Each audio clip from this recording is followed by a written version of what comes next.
Hi hello welcome back to our channel. நம்ம சேனலுக்கு இப்போ தான் முத வரீங்க அப்படின்னா மறக்காமல் சப்ஸ்கிரைப் பண்ணி வச்சுக்கோங்க. அப்போ தான் நாங்கள் போகிற வீடியோ உடனுக்குடனே உங்களுக்கு நோட்டிஃபிகேஷனாக வரும். இந்த வீடியோ உங்களுக்கு யூஸ்ஃபுல்லாக இருக்குது அப்படின்னா மறக்காமல் லைக் பண்ணுங்கள். நீங்கள் போடுற ஒவ்வொரு லைக் தான் எங்களுக்கு நெக்ஸ்ட் வீடியோ அப்லோட் பண்ணுறதுக்கு ரொம்ப மோட்டிவேஷனாக இருக்கும். நம்ம இன்றைக்கி பார்க்க போகிறது 7ஆம் வகுப்பு 2ஆம் பருவம் சமூக அறிவியலில் மராத்தியர்கள் மற்றும் பேஷ்வாக்கள் எழுச்சி அப்படின்ற டாபிக் தான் பார்க்க போகிறோம். வாங்க வீடியோக்குள்ளே போகலாம். மராத்தியருக்கு புகழ் சேர்த்தவர் யார்? சிவாஜி. கொரில்லா போர்முறைக்கு மறைந்திருந்து தாக்குதல் தலைவராக இருந்தவர் யார்? சிவாஜி. சிவாஜி பிறந்த ஆண்டு 1627. சிவாஜி யாருடைய பாதுகாப்பில் வளர்ந்தார்? ஜுஜாபாய். சிவாஜியின் ஆசிரியரும் குருவுமாக விளங்கியவர் யார்? தாதாஜி கொண்டதேவ்.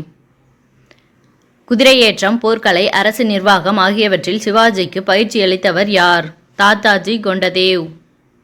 சிவாஜி எத்தனையாவது வயதில் இராணுவ பணியில் முதலடி எடுத்து வைத்தார்? 18. சிவாஜி புனேக்கு அருகே இருந்த கோண்டுவானா கோட்டையை எப்போது கைப்பற்றினார்? 1645.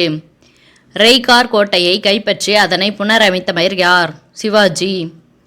சிவாஜி தோர்னா கோட்டையை கைப்பற்றிய ஆண்டு 1646.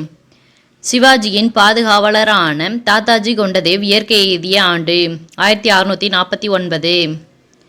சிவாஜி மராத்திய தலைவர் சந்திரராவ் மோர் என்பாரிடமிருந்து ஜாவலியை கைப்பற்றிய ஆண்டு 1656. பீஜப்பூரின் தளபதியான அப்சல் கான் சிவாஜியால் கொல்லப்பட்ட ஆண்டு 1659. பின்வரும் கூற்றுகளை கவனி. கூற்று 1. சிவாஜி 1662 அவுரங்கசீப்பின் மாமனாரும் முகலாய தளபதியுமான செஸ்டகானை காயப்படுத்தி துரத்தியடித்தார். இது தவறு. கூற்று 2. சிவாஜி 1665 முகலாயரின் முக்கிய துறைமுகமான சூரத் நகரை சூறையாட தமது படைகளை அனுப்பி வைத்தார். இதுவும் தவறு. அதுக்கான ஆன்சர் கூற்று 1, 2 தவறு. சத்ரபதி தலைவன் அல்லது பிரபு என்பது டேஸ் சொல். சமஸ்கிருதம். சிவாஜி சத்ரபதி என்னும் பட்டத்துடன் மணிமுடி சூட்டிக்கொண்ட ஆண்டு 1674. சிவாஜியின் முடிசூட்டு விழா எங்கு நடைபெற்றது? ரெய்கார் கோட்டை. சிவாஜி 2வது முறையாக சூரத் நகரை கொள்ளையடித்த ஆண்டு 1670. சிவாஜியின் மகன் பெயர் என்ன?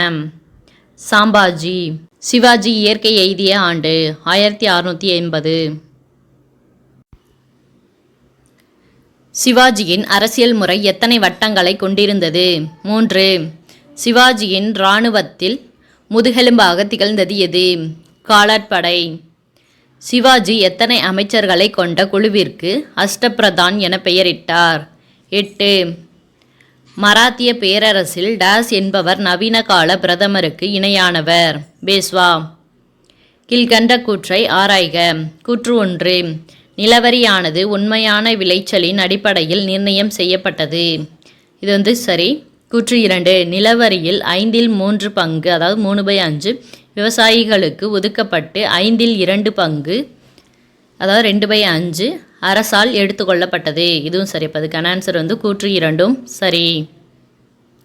அஷ்டபிரதானின் பொறுப்புகளில் பொருத்தமற்ற இணையை காண்க. சுர்னாவேஸ் தலைமை தளபதி. பொருத்துக. வாக்கியநாவேஸ் உள்துறை அமைச்சர். நியாயதீஸ் தலைமை நீதிபதி. சுமந்த் வெளியுறவுத்துறை அமைச்சர். பேஷ்வாம் பிரதம அமைச்சர். அவுரங்கசீப் தக்காணத்தை வந்தடைந்த ஆண்டு 1861. பீஜப்பூரையும் கோல்கொண்டாவையும் கைப்பற்றி இணைப்பது யாருடைய முக்கிய நோக்கமாக இருந்தது? அவுரங்கசீப். வாரணாசியில் சாம்பாஜியின் பாதுகாவலராய் இருந்தவர் யார்? கவிகலாஸ். கீழ்கண்டவற்றுள் சிவாஜியின் பேரன் பெயர் என்ன? சாகு. சாகு எத்தனை ஆண்டுகள் ஆட்சி புரிந்தார்? 1708 முதல் 1749 வரை.